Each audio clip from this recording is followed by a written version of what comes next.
সাতক্ষীরার শ্যামনগরে 15 এপ্রিল সোমবার সকাল 11টায় উপজেলা প্রাণী সম্পদ দপ্তর ও ভেটেরিনারি হাসপাতাল আয়োজনে মতলব ভূমিতে বসবাসরত অনগ্রসর ক্ষুদ্র নৃগোষ্ঠীর আর্থসামাজিক ও জীবনমান উন্নয়নের লক্ষ্যে সম্মানিত প্রাণী সম্পদ উন্নয়ন প্রকল্পের আওতায় নির্বাচিত সুফল ভোগীদের মাঝে বকনা গরু বিনামূল্যে বিতরণ করা হয়। বিস্তারিত থাকছে এস.এম. সাহেব আলীর প্রতিবেদনে। জেলা প্রাণী সম্পদ কর্মকর্তা ও শ্যামনগর উপজেলা প্রাণী সম্পদ কর্মকর্তা ডাক্তার বিষ্ণুপদ বিশ্বাসের সভাপতিত্বে প্রধান অতিথি হিসেবে উপস্থিত ছিলেন শ্যামনগর উপজেলা সহকারী কমিশনার ভূমি আব্দুল্লাহ আল রিফাত। এ সময় আরও উপস্থিত ছিলেন শ্যামনগর উপজেলা ভেটেরিনারি সার্জন ডাক্তার সুব্রত বিশ্বাস সহ অন্যান্য কর্মকর্তারা।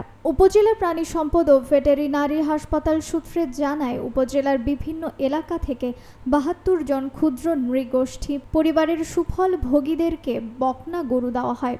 এটি ওই পরিবারের আর্থিক উন্নয়নে সহায়ক ভূমিকা পালন করবে। সম্পদ থেকে যে গরুটি আমাদেরকে সহায়তা দিচ্ছে, এর থেকে আমাদের পরিবারের উন্নতি হবে এবং সুবিধা মিলবে এবং আর্থিক উন্নয়ন হবে।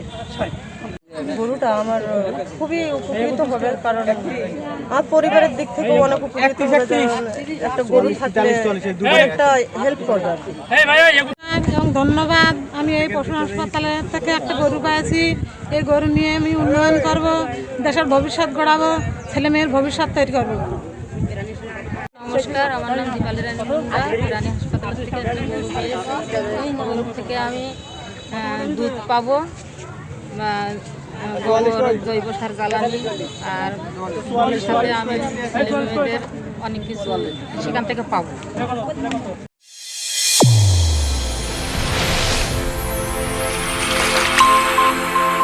চ্যানেল A1 হৃদয় রেসপন্স।